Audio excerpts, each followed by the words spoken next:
وبركاته. الحمد لله رب العالمين والعاقبة للمتقين والصلاة والسلام على سيد الأنبياء والمرسلين وعلى من أحبهم وتبعهم بإحسان أجمعين إلى يوم الدين. أما بعد، فقد قال الله تبارك وتعالى في القرآن المجيد والفرقان الحميد: فأعوذ بالله من الشيطان الرجيم، بسم الله الرحمن الرحيم. وَلِلَّهِ عَلَى النَّاسِ حِجُّ الْبَيْتِ مَنِ اسْتَطَاعَ إِلَيْهِ سَبِيلًا وَمَنْ كَفَرَ فَإِنَّ اللَّهَ غَنِيٌّ عَنِ الْعَالَمِينَ. صدق اللہ مولانا العظیم وصدق رسولہ النبی الامین الکریم ونحن علی ذلک لمن الشاہدین والشاکرین والحمد للہ رب العالمین. تمام تعریف، جملہ حمد و ستائش اللہ سبحانہ و تعالیٰ کے لیے جو ساری کائنات کا روزی رساں ہے. اسی کے لیے حمد و ثنا ہے، اس کے سوا کوئی عبادت کے لائق نہیں. ساری مخلوق اللہ کی محتاج ہے، اللہ ہر شے سے بے نیاز ہے. رب کائنات کا احسان عظیم ہے، ہم اس کا شکر بجا لاتے ہیں کہ اللہ تبارک و تعالیٰ نے ہماری ہدایت کے لیے مکمل قرآن پاک نازل فرمایا، اور ہماری ہدایت کے لیے اللہ نے اپنے پیارے حبیب حضرت محمد صلی اللہ علیہ وسلم کو مبعوث کیا. لاکھوں کروڑوں درود و سلام آقائے دو جہاں محمد عربی صلی اللہ علیہ وسلم پر. معزز حاضرین اکرام، یہ حج کے مہینوں سے ہم گزر رہے ہیں. یقیناً اللہ کا اعلان ہے، الحج اشہر معلومات. یقیناً حج کے مہینے معلوم ہیں سب کو، شوال، ذوالقعدہ، ذوالحجہ. دنیا بھر سے لوگ حج کی طرف رواں دواں، شاداں فرحاں دور، اور اس عظمت والے گھر کی زیارت کے لیے جوق در جوق جو ہے رواں دواں ہیں. معزز حاضرین اکرام، حج کیا ہے؟ یقیناً یہ ایک اسلام کی بنیادی ارکان میں سے ایک ہے. جیسے نماز، روزہ، زکوٰۃ جیسے ہے، ایسے یہ ایک فرض ہے، اسلام کی بنیادی ارکان رکن میں سے ایک ہے. اسی طرح جس طرح اسلام میں بعض عبادتیں بدنی ہیں، بعض عبادتیں مالی ہیں. جیسے زکوٰۃ، صدقات، خیرات، یہ مالی عبادت ہے، مال سے اس کو پورا کیا جاتا ہے. نماز، روزہ ہے، جیسے بدن سے اس کو ادا کیا جاتا ہے. لیکن حج ایسا عمل ہے جس میں دونوں چیزیں داخل ہیں. آدمی محنت و مشقت کر راستے کے صعوبتوں کو برداشت کر ایک تو یعنی جسمانی محنت ہے، دوسرا بہت سا خطیر رقم اس میں خرچ کرنی پڑتی ہے. تو مالی عبادت، حج مالی عبادت بھی ہوئی اور جسمانی عبادت بھی ہوئی. تو یہ اہم ترین عبادت میں سے ہے، جس کو اللہ نے استطاعت عطا فرمائی اس کے لیے لازم ہے. جیسے اللہ ارشاد فرما رہا ہے، تم پر حج فرض ہے ان لوگوں کے لیے جو وہاں تک جانے کی استطاعت رکھتے ہیں، جسمانی اعتبار سے بھی، مالی اعتبار سے بھی. اور یہ حکم جیسے فرمایا اللہ نے کہ نماز کا حکم دیا، اقیموا الصلاۃ، روزے کا حکم دیا، علیکم الصیام، تم پر روزے فرض ہے، تم پر زکوٰۃ فرض ہے، تم پر نماز فرض ہے. لیکن جہاں حج کا ذکر کیا وہاں کیا فرمایا؟ وَلِلَّهِ، اللہ کے لیے حج کرو. پتہ چلا اس عمل میں ریاکاری، دکھاوا، سستی شہرت، نام و نمود، یہ یعنی دکھاوا اس میں موجود ہے، ریاکاری موجود ہے، ریاکاری ہوتی ہے. اس لیے اللہ نے پہلے حکم فرمایا اللہ کے لیے حج کرو. یعنی لوگوں کے دکھاوے کے لیے، یعنی اپنے مال کو بڑھانے کے لیے اور دیگر اغراض کی وجہ سے بھی حج کیا جاتا ہے. بزنس کے لیے حج کیا جاتا ہے تاکہ وہاں پر جائیں اور وہاں کا مال امپورٹ ایکسپورٹ کریں. تو یاد رکھیں، حج اللہ کے لیے کرنا، ساری عبادتیں اللہ ہی کے لیے کرنا ہے، لیکن اس میں زیادہ امکان ہے ریاکاری کا. اس لیے اللہ نے فرمایا وَلِلَّهِ عَلَى النَّاسِ، لوگوں پر اللہ کے لیے فرض، لوگوں پر فرض ہے کہ وہ حج کرے اگر اس کی استطاعت رکھتے ہیں. پھر آگے کا جو جملہ اللہ نے فرمایا، آیت کا مکمل حصہ فرمایا وَمَنْ كَفَرَ فَإِنَّ اللَّهَ غَنِيٌّ عَنِ الْعَالَمِينَ. اور جو انکار کرے، جو حج کرنے میں پس و پیش کرے، استطاعت ہونے کے باوجود حج ادا نہ کرے، تو اللہ کو ان کی کوئی پرواہ نہیں ہے. اللہ ان تمام سے بے نیاز ہے. جیسا کہ اللہ کے رسول نے فرمایا، جس کو اللہ تبارک و تعالیٰ نے استطاعت دیا، حج کرنے کی طاقت بھی ہے، یعنی دولت بھی ہے، دونوں چیزیں ہیں، اس کے باوجود حج ادا نہیں کرتے، تو اللہ کو ایسے شخص کی پرواہ نہیں ہے، چاہے وہ یہودی ہو کر مرے، چاہے نصارہ ہو کر مرے. یعنی اندازہ کریں غضب الہی کا، اور اللہ کے رسول نے کیسے انہیں جھجوڑا. یعنی تم جو کرتے مرو، اللہ تبارک و تعالیٰ کو تمہاری پرواہ نہیں ہے. یعنی کس طرح یعنی اسلام سے یعنی اللہ تعالیٰ ان کو بے نیازی اور بیزاری کا اعلان فرما رہا ہے. کتنے لوگ ایسے ملتے ہیں, کروڑ پتی لوگ ہیں, ایسے بد نصیب بھی ہے جو جدہ میں رہتے ہیں, کئی سال وہاں پر نوکری کی, لیکن انہیں نہ عمرے کرنے کا توفیق ملی نہ حج کرنے کی توفیق ملی. بتائیے, دریا میں رہ کر پیاسا ہو تو اس سے بڑھ کر محرومی کیا ہو سکتی ہے؟ ہم تو مائل بکر ہمیں کوئی مانگتا ہی نہیں. یعنی اندازہ کریں, فیض نبی تو عام ہے, محروم پھر جو ہے پیاسا ہے رہ کے گویا دریا کے سامنے. عزیزان محترم, یعنی حج اتنا اہم ترین عبادت ہے. آپ غور کریں, اسلامی تاریخ کو اگر غور کریں, جس طرح عمر فاروقی میں, فاروق اعظم رضی اللہ تعالیٰ عنہ کے دور میں جو نئے نئے مسلمان ہوئے تھے, ان لوگوں نے حج ادا کرنے میں پس و پیش کیا تھا.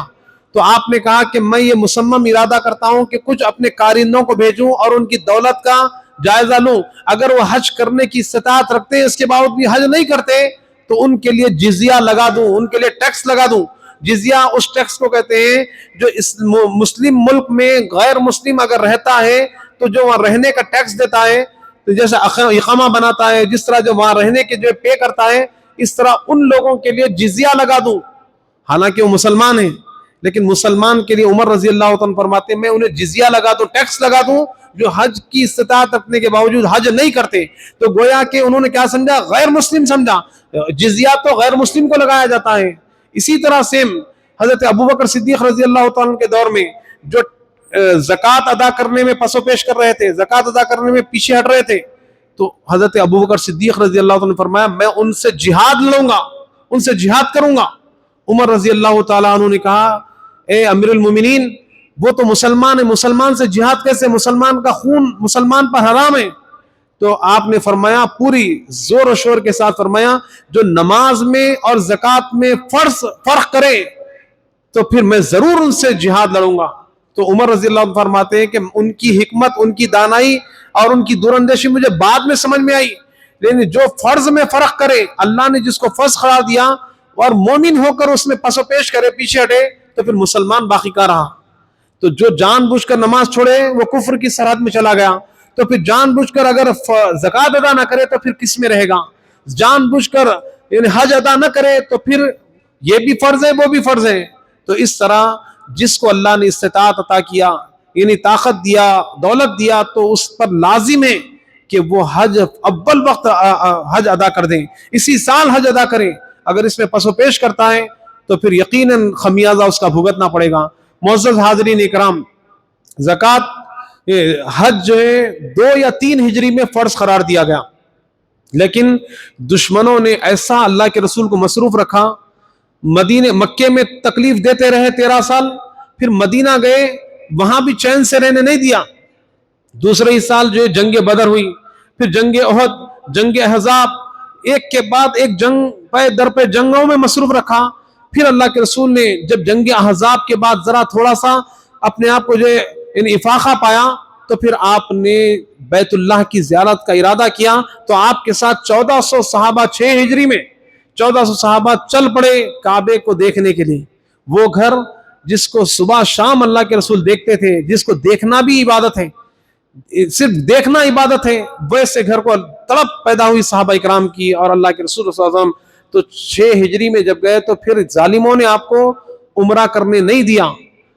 کچھ معاہدہ ہوا, کچھ اگریمنٹ ہوئی, پھر اس کے بعد واپس آ گئے. پھر 7 ہجری میں بہت سے صحابہ کے ساتھ اللہ کے رسول نے عمرہ ادا کیا.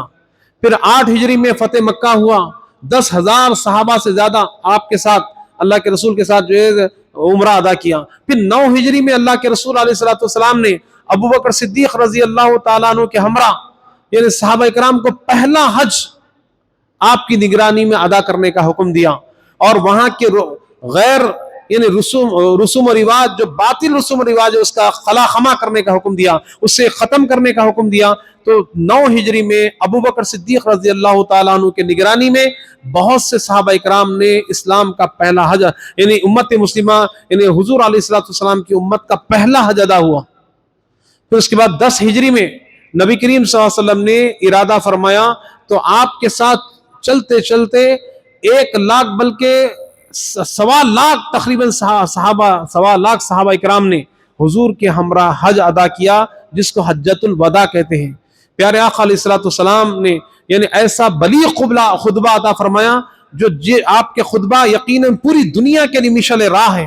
ایسے اصول آپ نے بتائے زندگی، یعنی عالمی طور پر، آفاقی طور پر، دنیا کے ورلڈ لیول پر آپ نے ایسے حکم جاری فرمائے جس کی مثال آپ پوری دنیا میں کہیں نہیں ملے گی. ایسے عدل و انصاف کے قانون کو آپ نے مرتب فرمایا.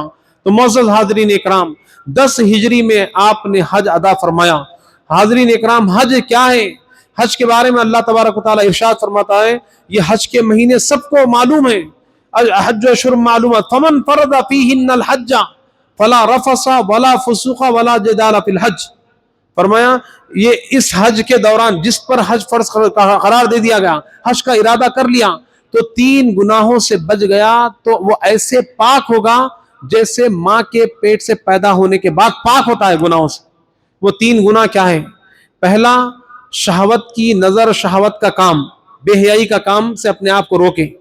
دوسرا کام، گناہ کے کام، لین دین، دیگر جتنے بھی گناہ کے کام ہیں، مال خصب کر لینا، زمین خصب کر لینا، جتنے گناہ کے کام اپنے آپ کو اس سے روکے. تیسرا کام، لڑائی جھگڑا کرنا. بہت کم حاجی ہوں گے جو 3 چیزوں سے بچتے ہیں. دیکھیے دنیا بھر کی لوگ آتے ہیں، دنیا بھر کی عورتیں آتی ہیں، یعنی نگاہوں کو اپنی حفاظت کرنا. عورتیں بھی جو مردوں سے اپنی آپ کو نگاہوں کو نیچے رکھنا، یعنی شہوات سے اپنے آپ کو روک لینا. پھر ہر چھوٹے، یعنی کسی کا مال خصب کر لیے، کسی کا دھوکہ دے دیے، سارے گناہ کے کام سے اپنے آپ کو بچانا. تیسرا کام، لڑائی جھگڑا. ہم دیکھتے ہیں کہ یعنی دوران سعی، دوران طواف، دوران یعنی حج کے موسم میں عرفات کے میدان میں، مینا میں، مزدلفہ میں کہیں نہ کہیں نوک جھوک ہو جاتی ہے، لڑائی جھگڑا کرتے ہیں. تو تمام چیزوں کو ترک کر دینا، اللہ کے خاطر عاجزی کا پیکر بن جانا، تو وہ ایسا اس کا حج ادا کرنا ایسا ہوگا گویا کہ وہ سارے گناہوں سے اپنے آپ کو پاک کرا لیا. تو معزز حاضرین اکرام، یہ 3 چیزوں سے ہمیشہ ہی بچنا چاہیے. گناہ کے کاموں سے اپنا آپ کو روکے رکھیں، شہوت کے کاموں سے. اس لیے اللہ نے فرمایا قل للمؤمنین یغضوا من ابصارہم، مومن مردوں سے کہہ دو کہ اپنی نگاہیں نیچی رکھے، لوگوں کو تاک جھانک نہ کرے، لوگوں کو گھورتے نہ رہے، اپنی نگاہوں کی حفاظت کرے، کیونکہ نگاہیں دل کا دروازہ ہوتی ہیں. جب نگاہیں کھلتی ہے تو اشارہ ملتا ہے کہ آؤ گناہ کر سکتے ہو. پھر دل اس کی طرف، بدن کی طرف اور اعضاء کی طرف اشارہ کرتا ہے کہ یہ گناہ کا کام کرو، یہ بے حیائی کا کام کرو. لہذا جب پہلے دروازے کوئی بند کر دیے تو پھر گناہ قریب آتا، گناہ کے آپ قریب جا ہی نہیں سکتے.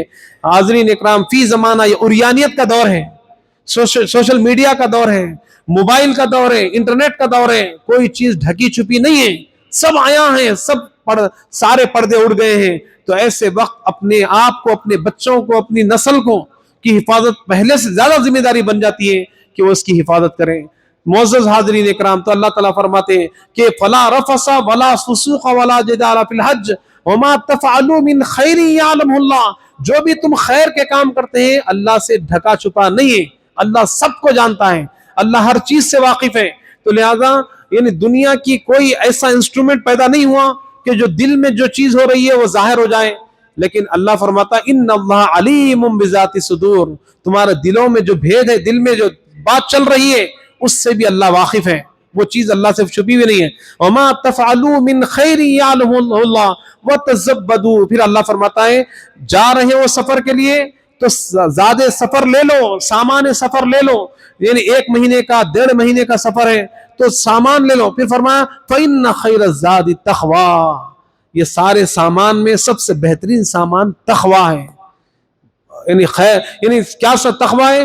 جس کے دل میں خوف خدا آ جائے، جس کے دل میں اللہ کی محبت آ جائے، جس کے دل میں یعنی پرہیزگاری آ جائے تو اسے بولنے کی ضرورت نہیں رہتی. نماز کا ٹائم ہو گیا، بولنے کی ضرورت نہیں رہتی. یہ حرام ہے، بولنے کی ضرورت نہیں رہتی. لیکن افسوس ہوتا ہے مسلمانوں، افسوس ہوتا ہے کہ ہماری برادری میں، ہمارے ماحول میں اتنے بار اعلان کیا گیا کہ اسرائیل ظالم ہے. کل کی خبر آپ دیکھیے 80 مسلمانوں کو قتل کر دیا. ایک دن 50 آدمی، 80 آدمی فلسطین میں مر رہے ہیں، لیکن ہم برابر اس کے پروڈکٹ استعمال کر رہے ہیں. بولتے بولتے اتنے علماء بول رہے ہیں دیکھیے کون سی کرانے کی دکان ہے جس میں جو اسرائیلی پروڈکٹ نہیں بک رہا ہے، برابر بک رہا ہے. آپ کسی ایک دکان کا نام بتا دیجئے، برابر بیچ رہے ہیں. ان کے پروڈکٹ کو بیچ کر انہیں طاقتور کر رہے ہیں. آؤ ہم کو بھی مارو اور مسلمانوں کو مارو.